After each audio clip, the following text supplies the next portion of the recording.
नमस्कार दोस्तों, स्वागत है आप सबका आपके अपने YouTube चैनल एग्ज़ाम टैबलेट में। दोस्तों, झारखंड में एएनएम के जो एंट्रेंस एग्ज़ामिनेशन इस साल होने वाले हैं, तो उसके प्रिपरेशन से रिलेटेड यहाँ पे हम लोग केमिस्ट्री के कुछ इंपॉर्टेंट क्वेश्चंस को देखेंगे, जो कि यहाँ पे क्लास 9 से होने वाले हैं। दोस्तों, आपके ऑफिशियल नोटिफिकेशन में आपके एंट्रेंस एग्ज़ामिनेशन के लेवल आपके नहीं दिए हुए थे कि किस लेवल के आपके एग्ज़ामिनेशन में क्वेश्चन पूछा जाएगा, इसलिए मैं यहाँ पे 9 और 10th दोनों बताऊँगा। और अभी जो हम लोग क्वेश्चंस को देखेंगे ये 9th क्लास के हैं केमिस्ट्री के, जो मुझे इम्पोर्टेंट लगे मैं आप लोगों को वो बता रहा हूँ। और दोस्तों, यहाँ पे चलिए स्टार्ट करते हैं क्वेश्चन नंबर 1 से कि भाप में पानी की तुलना में अधिक ऊर्जा क्यों होती है। Why does steam have more energy than water. Option A में हो गया अधिक घनत्व होता है हायर डेंसिटी होने के कारण, या फिर ऑप्शन बी में हो गया उच्च तापमान के कारण हायर टेम्परेचर के कारण, या फिर ऑप्शन सी में हो गया गुप्त ऊष्मा यानी लेटेंट हीट के कारण, या फिर ऑप्शन डी में हो गया ठोस के रूप में परिवर्तित होने की प्रवृत्ति यानी tendency to turn into solid. तो इसका जो सही जवाब है कि पानी की तुलना में भाप का जो ऊर्जा होता है ये अधिक होता है। क्यों? क्योंकि उसमें लेटेंट हीट होता है यानी गुप्त ऊष्मा भाप में होती है, इसलिए यहाँ पे सही जवाब जो होगा ये आपका ऑप्शन सी होगा। चलिए उसके बाद जो नेक्स्ट आपके यहाँ पे क्वेश्चन है, इसमें आपको क्या पूछा गया है कि समांगी मिश्रण का उदाहरण कौन सा है। होमोजेनस मिक्सचर का यहाँ पे आपको एग्जाम्पल पूछा है। जो ऑप्शन दिए हुए हैं उनसे आपको सेलेक्ट करने हैं। तो ऑप्शन ए में हो गया आपका सी वाटर, या फिर सैंडविच, या फिर मिश्र धातु यानी एलॉय, या फिर तेल और पानी का जो मिश्रण है। तो दोस्तों, यहाँ पे होमोजेनियस मिक्सचर यहाँ पे आपके ऑप्शन में के हिसाब से हो रहे हैं समुद्री जल यानी सी वाटर। चलिए उसके बाद जो नेक्स्ट आपके यहाँ पे क्वेश्चन है, क्वेश्चन नंबर 3 में आपको यहाँ पे क्या पूछा गया है कि कोलाइड के उदाहरण कौन से हैं। देखिए, which of the following is an example of colloid.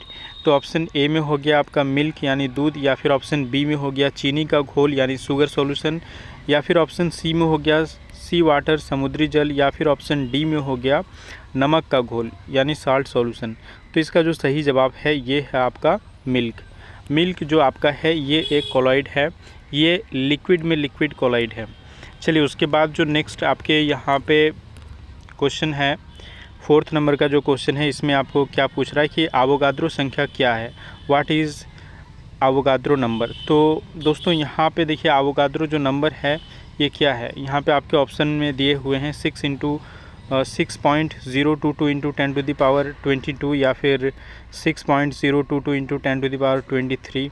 तो दोस्तों, आप जानते हैं कि एवोगाद्रो संख्या जो है ये क्या है, ये है आपका 6.022 इंटू 10⁻23, ये आपकी एवोगाद्रो संख्या है। चलिए उसके बाद जो आपके नेक्स्ट यहाँ पे क्वेश्चन है, 5th नंबर का जो क्वेश्चन है, इसमें आपको क्या पूछा गया है कि रासायनिक सूत्र H2O में H और O का जो अनुपात है यानी हाइड्रोजन और ऑक्सीजन का जो अनुपात है ये क्या है। ऑप्शन में आपको यहाँ पे दिए हुए हैं। ऑप्शन ए में दिया हुआ है 1:1, या फिर ऑप्शन बी में दिया हुआ है 1:2, या फिर ऑप्शन सी में दिया हुआ है 2:1, या फिर ऑप्शन डी में दिया हुआ है 2:3। तो दोस्तों, यहाँ पे आप H2O में देख सकते हैं कि हाइड्रोजन यहाँ पे आपके कितने हैं, 2 परमाणु हैं हाइड्रोजन के और 1 ऑक्सीजन के हैं। तो यहाँ पे जो इसका अनुपात होगा ये क्या होगा, हाइड्रोजन और ऑक्सीजन का अनुपात जो होगा ये होगा 2:1। तो यहाँ पे ऑप्शन सी आपके सही जवाब हैं। चलिए इसके बाद जो नेक्स्ट आपके यहाँ पे क्वेश्चन है कि परमाणु द्रव्यमान इकाई किसे कहते हैं। तो परमाणु what is the atomic mass unit called. तो एटॉमिक मास यूनिट किसे कहते हैं। ऑप्शन ए में हो गए आपके ग्राम, या फिर ऑप्शन बी में हो गए मोल, या फिर ऑप्शन सी में हो गए डाल्टन, या फिर ऑप्शन डी में हो गए किलोग्राम। तो इसका जो सही जवाब है ये है आपका डाल्टन, ऑप्शन सी। चलिए उसके बाद जो नेक्स्ट आपके यहाँ पे क्वेश्चन है कि 7वें नंबर का जो क्वेश्चन है ये आपको यहाँ पे पूछ रहा है कि जल का जो अनुभार होता है molecular mass of water H2O ये क्या होता है। तो दोस्तों, यहाँ पे देखिए जो यहाँ पे जो अणु दिया हुआ है H2O, इसका आप क्या करेंगे, पहले जो हाइड्रोजन परमाणु है इसके 2 परमाणु है। हाइड्रोजन का जो ये मास होता है ये कितना होता है, हम लोग मानते हैं 1 यूनिफाइड। तो यहाँ पे या फिर AMU भी लिखते हैं। तो 2 चूँकि परमाणु है इसलिए 1 × 2 करेंगे और फिर प्लस कितना करेंगे, ऑक्सीजन का परमाणु संख्या जो होता है ये कितना होता है, ये आपका होता है 8।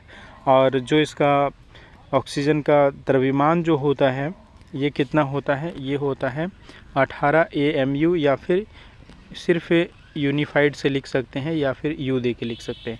तो यहाँ पे कितना हो गया, 2 प्लस आपके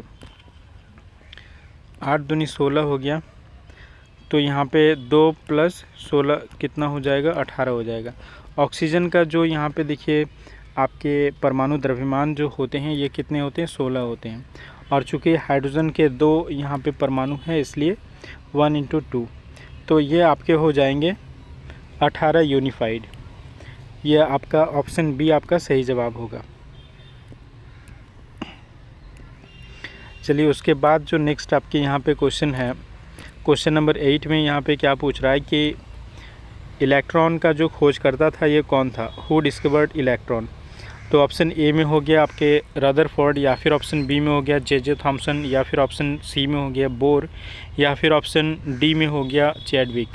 तो दोस्तों आप जानते हैं कि इलेक्ट्रॉन को जिसने खोज किया ये थे J.J. थॉमसन। J.J. थॉमसन जो थे इन्होंने कैथोड रे ट्यूब एक्सपेरिमेंट के थ्रू क्या किया था, इलेक्ट्रॉन का खोज किया था।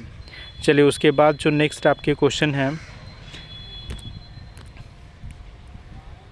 9th नंबर में कि यहाँ पे न्यूट्रॉन का खोजकर्ता कौन था। तो who discovered the neutron. Option A में हो गया नील्स बोर, या फिर ऑप्शन बी में हो गया जेम्स चैडविक, या फिर ऑप्शन सी में हो गया अर्नेस्ट रदरफोर्ड, या फिर ऑप्शन डी में हो गया मिलिकन। तो दोस्तों इसका जो सही जवाब है कि न्यूट्रॉन का जो खोज करता था ये कौन था, ये जेम्स चैडविक था।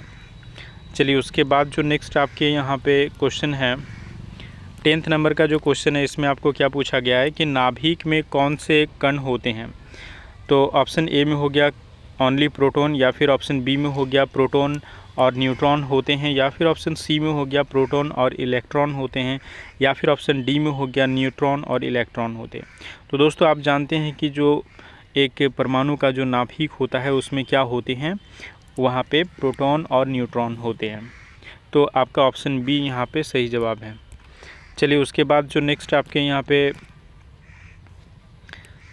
क्वेश्चन है 11th नंबर का जो क्वेश्चन है इसमें क्या पूछा गया है कि किस प्रयोग से रदरफोर्ड ने परमाणु के नाभिक की खोज की। Through which experiment did Rutherford discovered the nucleus of the atom. तो ऑप्शन ए में हो गया आपका कैथोड किरण प्रयोग यानी कैथोड रे एक्सपेरिमेंट, या फिर स्वर्ण पन्नी प्रयोग गोल्ड फॉयल एक्सपेरिमेंट, या फिर ऑप्शन सी में हो गया तेल बिंदु प्रयोग तेल बूंद प्रयोग यानी ऑयल ड्रॉप एक्सपेरिमेंट। ये तो मिलिकन ने किया था। चलिए उसके बाद जो नेक्स्ट आपके हैं ऑप्शन में ये है इलेक्ट्रॉन किरण प्रयोग। तो दोस्तों आप जानते हैं कि रदरफोर्ड ने क्या किया था, स्वर्ण की जो पन्नी होती है यानी गोल्ड फॉयल जो होती है उसमें क्या किया था, यहाँ पे अल्फ़ा किरणों का बौछार किया था और इस तरीके से नाभिक की खोज की थी। क्वेश्चन है 12th नंबर का क्वेश्चन जो है इसमें क्या पूछा गया है कि किस इकाई का उपयोग पदार्थ की मात्रा मापने के लिए किया जाता है। Which unit is used to measure the amount of substance. Option A में हो गया ग्राम, या फिर ऑप्शन बी में हो गया मोल, या फिर ऑप्शन सी में हो गया किलोग्राम, या फिर ऑप्शन डी में हो गया लीटर। तो इसका जो सही जवाब है ये है कि पदार्थ की जब किसी पदार्थ की मात्रा को मापते हैं तो इसको किससे मापते हैं, मोल से मापा जाता है। चलिए उसके बाद जो नेक्स्ट आपके क्वेश्चन है 13 नंबर का जो क्वेश्चन है इसमें क्या पूछा गया है कि 0.5 मोल H2O में कितने अणु होते हैं। दोस्तों आप जानते हैं कि एक मोल में कितने अणु होते हैं, 6.022 × 10⁻23। तो आपके 0.5 मोल है तो इसका आधा कर दीजिए, तो आधा इसका कितना हो जाएगा आपका 3.011 × 10⁻23। ये आपका 3.011 × 10⁻23 ऑप्शन नंबर ए आपका सही जवाब हो जाएगा। दोस्तों ये कुछ ही क्वेश्चंस थे जो कि आपके क्लास 9 से थे केमिस्ट्री के, जो कि आपके एग्जामिनेशन के लिए इम्पॉर्टेंट हो सकते हैं। और इसके बाद जो नेक्स्ट आपके केमिस्ट्री के वीडियोस आएंगे वो आपको क्लास 10th के जो केमिस्ट्री में इम्पॉर्टेंट हो गया आपके एग्जामिनेशन के लिए, वो आपको वीडियोस में मिलेंगे। तो दोस्तों वीडियो को अंत तक देखने के लिए बहुत बहुत धन्यवाद, और वीडियो को लाइक करें, शेयर करें, और अगर आप हमारे इस चैनल में नए व्यूअर हैं तो हमारे इस चैनल को ज़रूर सब्सक्राइब कर लीजिए और बेल आइकन को भी प्रेस कर लीजिए, ताकि मैं जब भी वीडियो अपलोड करूं तो सबसे पहले इसका नोटिफिकेशन आपको मिल पाए।